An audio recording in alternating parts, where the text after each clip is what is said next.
रात के 9 बजते ही ऐसा लगता है जैसे दरवाजे पर साहिल खड़ा हो, कह रहा हो अम्मी गेट खोलो, मैं आ गया हूँ। हम जानते हैं कि अब वो इस दुनिया में नहीं है, लेकिन अभी भी दिल को तसल्ली रहती है कि वो आएगा। उसके इंतजार में रात 1 बजे तक नींद नहीं आती। ये अल्फाज दिल्ली की शादरा में रहने वाली 42 साल की निशा अंसारी के हैं। बीते 29 नवंबर को सीआईएसएफ के हेड कांस्टेबल मदन गोपाल तिवारी की पिस्तौल से निकली एक गोली ने उनके 14 साल के बेटे साहिल की जान ले ली।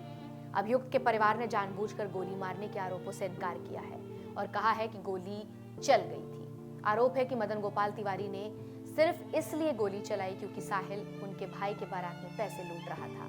निशा अंसारी कहती हैं, बारात में पैसे किस लिए लुटाए जाते हैं? लूटने के लिए ही ना, और वो पैसे ही तो थे।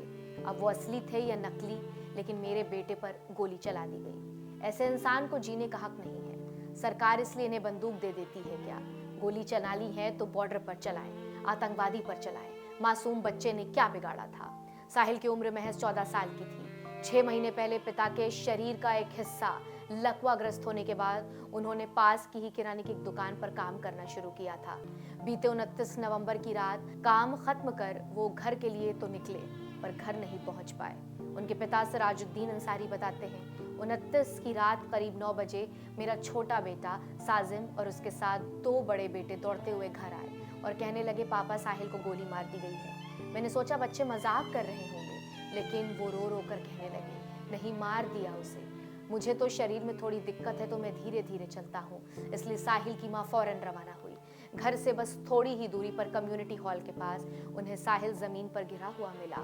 वो मर चुका था। परिवार बताता है, साहिल उस रात घर की ओर लौट रहे थे, तभी उनकी नजर बारात में पैसे लुटा रहे मदन गोपाल तिवारी पर पड़ी। वो वहीं उनके सामने सड़क से पैसे चुनने लगे।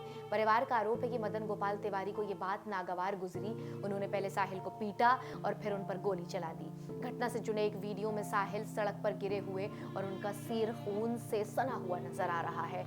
उनकी मां कहती हैं, मैं तो उसे देखकर ही बेहोश हो गई। एक पड़ोसी ने मुझे वहां उठाया, मेरा बेटा वहां गिरा हुआ था। लोगों की भीड़ थी, लेकिन किसी ने भी उस अस्पताल ले जाने की जहमत नहीं की। हम उसे बगल में हेड गवार अस्पताल ले गए, लेकिन वो पहले ही मर चुका था। मदन गोपाल तिवारी फिलहाल न्यायिक हिरासत में है। शादरा के डिप्टी कमिश्नर प्रशांत गौतम का कहना है कि घटना के बाद अभियुक्त मौके से फरार हो गया था। मामले की जांच के लिए सीमापुरी के एसपी और मानसरोवर थाना के एसएचओ की निगरानी में टीम गठित की गई। स्थानीय स्तर पर पूछताछ और विवाद स्थल पर लगे सीसीटीवी फुटेज की मदद से अगले ही दिन यानी 30 नवंबर को उत्तर प्रदेश के इटावा के अभियुक्त को गिरफ्तार कर लिया गया। पुलिस के मुताबिक उन्होंने माना कि बारात के दौरान जब उनके उड़ाए नोटों को वहां मौजूद बच्चे उठाने लगे तो उन्हें गुस्सा आ गया और उन्होंने एक बच्चे पर गोली चला दी। गोली चलाने के लिए अभियुक्त ने जिस पिस्तौल का इस्तेमाल किया वो लाइसेंसी 32 बोर पिस्तौल थी। अब यहाँ पर सवाल उठता है कि एक मासूम की यहाँ पर जान चली गई है, माँ बेऔलाद हो गई है, पिता जो है वो लकवा पीड़ित है।